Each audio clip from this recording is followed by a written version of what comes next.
சுத்தமா ஆக்கிட்டா நல்லது அப்படிங்கறத திட்டமிட்டு செய்கிறார். நான் மலேசியாவில் 1 மாதம் 2 மாதம்லாம் பயணம் செய்திருக்கிறேன். அழகான ஒரு நாடு மலேசியா, மலைதான். அது பார்க்க வேண்டிய விமானத்தில் 3 மணி நேரம் போனோம். அன்னைக்கு நம்முடைய சோழ பேரரசர்கள் அதை போய் அந்த கடா மாநிலத்தை போய் பார்த்தேன்.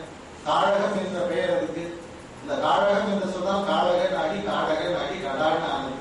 இந்த கடா மாநிலத்துல சிவன் கோயில், பெரிய கோயில ராஜேந்திரன் எழுப்பினார்.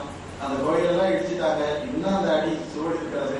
அருங்காட்சியகத்துல அந்த சில சிலைகள் எல்லாம் அந்த இந்து கடவுள்னு சொல்றாங்க, இந்த சிவன் கடவுள், இதெல்லாம் அழகா எடுத்து வச்சிருக்காங்க. அந்த கடா மாநிலத்தை அருங்காட்சியகத்தில் எழுதி வச்சிருக்காங்க. முதல்ல வரலாற்றுல இந்த ஊர் காழகம் என்று எழுதப்பட்டது. இதற்கு முன்ன ஏர்லியஸ்ட் எவிடன்ஸ் இதை தவிர வேற எதுவும் கிடையாது. பட்டினப்பாறையில இருக்குது, சிலப்பதிகாரத்தில் இருக்குன்னு எழுதி வச்சிருக்காங்க. அந்த ஊர் 2000 ஆண்டுக்கு முன்ன தமிழன் ஆண்ட நாடு, தமிழர் குடியேறிய நாடு. காழ்னு சொன்னா தமிழ விதைன்னு பொருள். காழில் கனி என்று வள்ளுவர் சொல்றார். சீட்லெஸ் கிட்ட அழகான தமிழ் பாருங்க. காழில் கனி, காழ் என்றால் விதை இல்லாதது, காழில் சீட்லெஸ், அழகான ஒரு தமிழ்.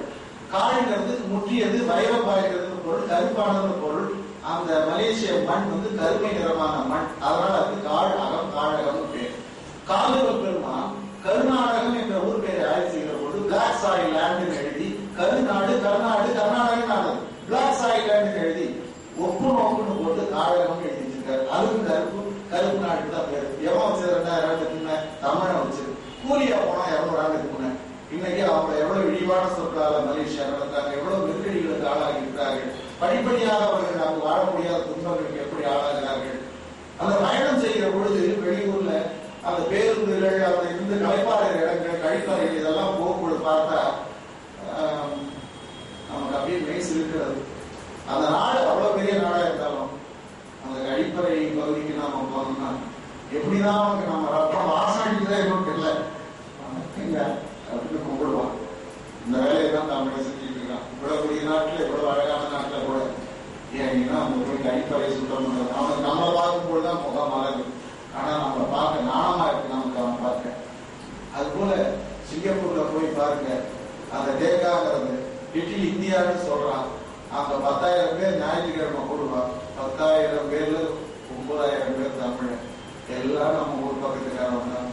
இந்த நாட்டுல மார்வாட்டிகளுடைய வட்டி கடை, இந்த அட்டூழியங்கள், இந்த வணிகங்கள், எல்லா கொள்ளைகளும் சென்னையில ஒரு மிக ஒரு பார்த்தா நீங்க சென்ட்ரல் நடுவன் தொடர்பு போய் பாத்தீங்கன்னா எல்லாம் வட இந்தியாவில தான் இறங்கி வரோம். எல்லா கட்டட வேலைகளும் அதுதான். சிற்றூர்களை வேளாண்மை சுத்தமா அழிச்சாச்சு. காரணம், வேளாண்மை அழிந்தால்தான் கூலிகள் கட்ட கிடைப்பார்கள். வேளாண்மை அழிந்தால்தான் பன்னாட்டு முதலாளிகளுக்கு நிலம் கிடைக்கும். எனவே படிப்படியாக நாம் வேறற்று அழிக்கப்பட்டுக் கொண்டிருக்கிறோம். இந்த உலக பொருளாதார நிலையில உலகமயமாக்கல் மூலமாக தமிழ் இழிவுபடுத்தப்படுகிறது. தமிழ் தொலைக்காட்சியில் எவ்வளவு தமிழ் பேசுறாங்க, மன்னிக்கணும் அம்மா, அதிகமா அந்த பெண்கள் தான் ரொம்ப அழிக்கிறாங்க. அதுல இந்த ஏர்டெல்ல ஒரு பொருளை பேசி பாருங்க, அதெல்லாம் நினைச்சு பார்க்க அதெல்லாம் பெண்ணானே எனக்கு தெரியல. வேண்டும் என்றே செய்கிறார்கள். ஒரு நாள் செய்தி வாசிக்கிறாங்க, எவ்வளவு தெளிவா இருக்குது, எவ்வளவு துல்லியமா நல்ல தமிழ்ல இருக்குது. இந்த நிகழ்ச்சி தயாரிக்கிற நடிகைகள், அந்த நிகழ்ச்சியை தயாரிக்கின்றவர்கள் எல்லாம் வேண்டும் என்று தமிழை நடத்தாத தொலைக்காட்சிகள் எல்லாம் தமிழ் இனத்து பகைவர்களாம். தமிழ் இனத்தை காக்கின்றவர்கள் நடத்துகிற தொலைக்காட்சியில் அவாள்கள் தான். இப்படியாக தமிழ் இழிவுபடுத்துவது. தமிழ்நாட்டு தலைநகரத்தில் 5 நட்சத்திர விடுதியில் ஒன்று கூட தமிழருக்கு சொந்தம் கிடையாது. எனவே தமிழ்நாடு கூட எப்படி இருக்கிறது, உடுத்து போய் கொண்டிருக்கிறது. நாம் இந்த முடியை எடுத்துக்கிட்டு இப்படி அப்படி நேரமா பேசிய போய்கிட்டு இருக்கிறோம். படிப்படியாக நாம் வரலாற்றை கீழ் நோக்கி போய்கிட்டு முக்கியமாக இல்லாத ஒரு நிலையை உருவாக்குவதற்கு தான் இந்திய அரசு நினைக்கிறது. அந்த கோபம் அவர்களுக்கு, அந்த தமிழர்கள் என்றாலே கோபம், அந்த அடிப்படையில் தான் அடியோடு அவர்கள் அடித்தார்கள். அந்த 4th சேனல்ல அந்த வெளிவந்த காட்சிகளை எல்லாம் நீங்கள் பார்க்க வேண்டும். கருங்கல் மனமும் அதை பார்த்தால் அப்படி கண்ணீர் சொல்லியும். இதை பற்றி இன்னும் இந்தியா ஒரு வார்த்தை கூட பேசவில்லை. எப்படி பேச முடியும்? அவர்களே கொண்டு விட்டார்கள்.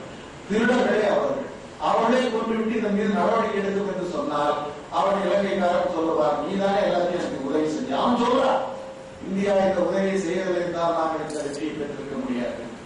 இந்திய அரசு இன்றைய